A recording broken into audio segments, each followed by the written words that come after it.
آپ کو اچھا لگے یا برا لگے، جو عدالتی کارروائی ہوتی ہے اوپن کورٹ میں ہم وہ رپورٹ کرتے ہیں اور وہی چیز رپورٹ کرتے رہیں گے، لیکن اپنی طرف سے ہم بہت ساری چیزیں پہلے چلا چکے ہیں، اس طرح کی چیزیں جو سنی سنائی باتیں ادھر ادھر سے کر کے اس کے بعد آج ہمارے منہ میں کچھ بھی نہیں ہے اور وہ لوگ عہدوں پہ بیٹھے ہوئے ہیں، اور جو ملک کا حال ہے وہ آپ سب کے سامنے ہے۔ کچھ جو لوگ پہلے ان سب کو کہتے تھے کہ یہ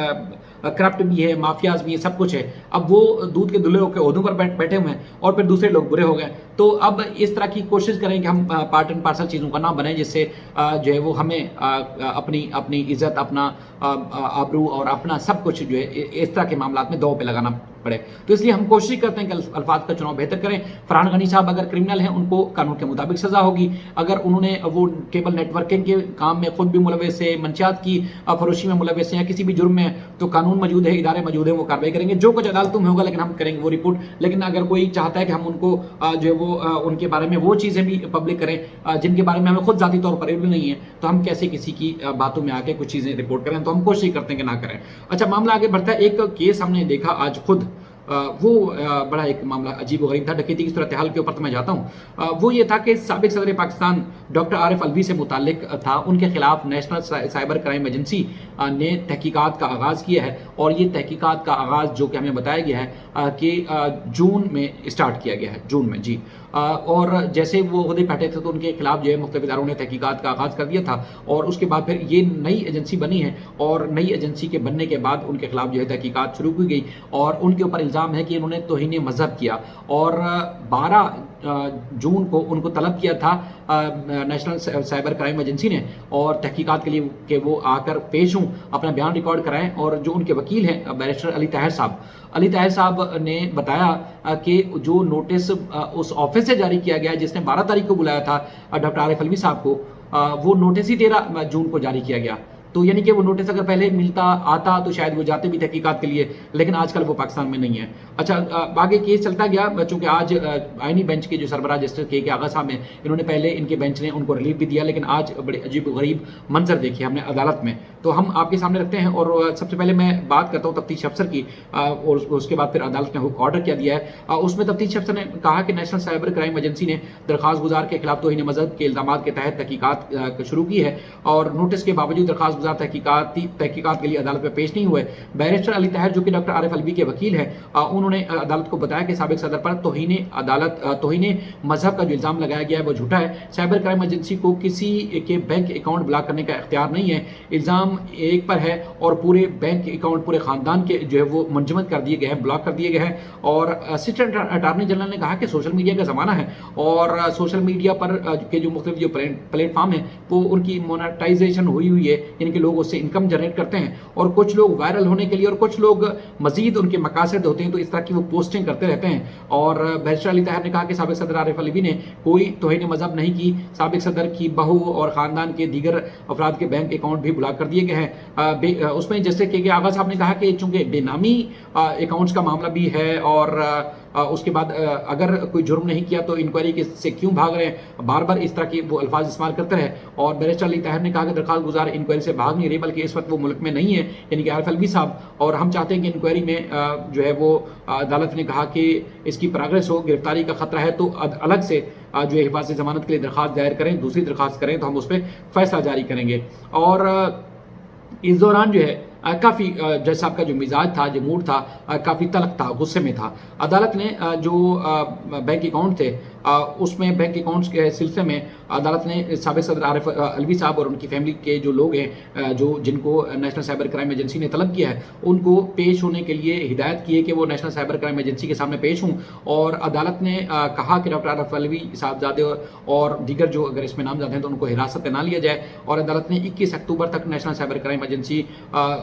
سے جو ہے وہ رپورٹ طلب کی ہے۔ اس میں جو تفتیشی افسر ہیں ان کا یہ کہنا تھا کہ مقدمہ تو ان کے خلاف درج نہیں ہوا، تحقیقات جو ہے مختلف ویڈیوز ہمیں ان کی موصول ہوئی تھی مختلف سوشل میڈیا کے پلیٹ فارم سے، تو اس لیے ہم نے تحقیقات کا آغاز کیا ہے۔ اچھا، اس دوران چونکہ کوئی بھی ادارہ نیا ہوتا ہے یا پرانے ادارے ہیں، ان کے رولز بنائے جاتے ہیں، ان کا طریقہ کار بنایا جاتا ہے کہ یہ ادارہ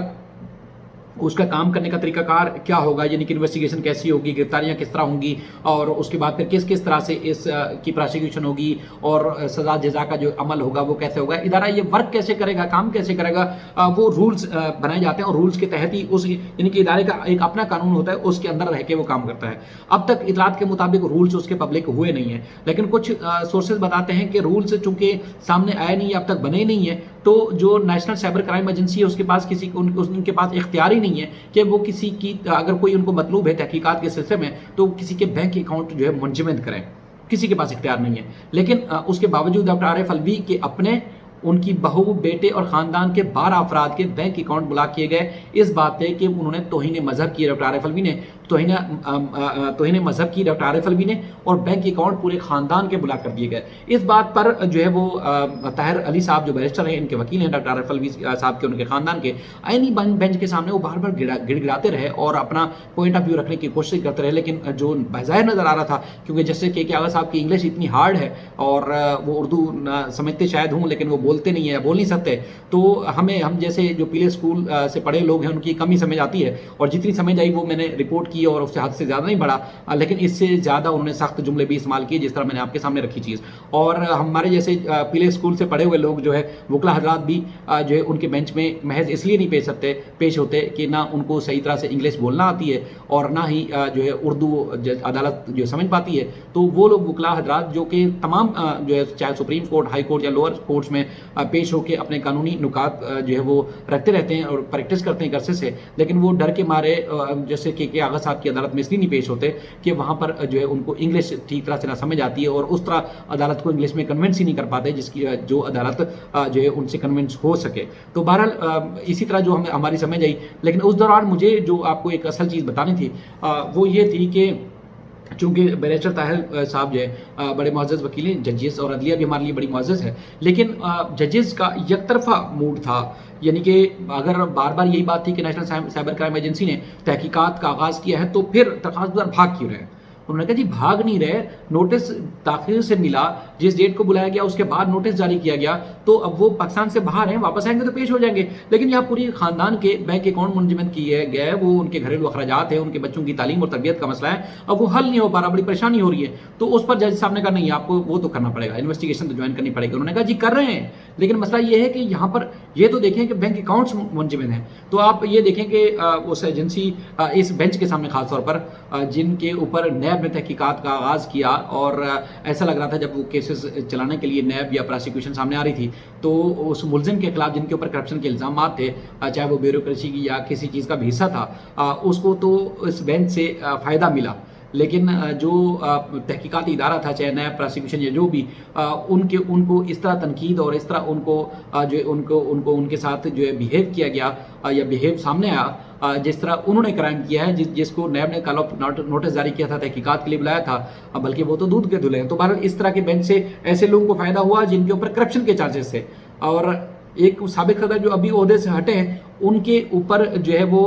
یہ توہین مذہب کا الزام ہے۔ اب وہ الزام جو ہے وہ میں دہرا نہیں سکتا، یا جس طرح کے ان کے الفاظ سے وہ قانون کے مطابق ظاہر ہے سائبر کرائم ایجنسی اور بھی اس طرح کے معاملات کو دیکھ رہی ہے، وہ بہتر فیصلہ کر سکتے ہیں، لیکن ہمارا مدعا یہ ہے کہ کورٹ میں کیا کچھ ہوا وہ آپ کے سامنے رکھیں، اور ان کو جو ہے کس طرح اس بینچ میں بھگتنا پڑا وہ آپ نے دیکھا۔ تو بیرسٹر علی طاہر صاحب آرگومنٹ کر رہے تھے اور یہ ہاتھ تھے ان کے،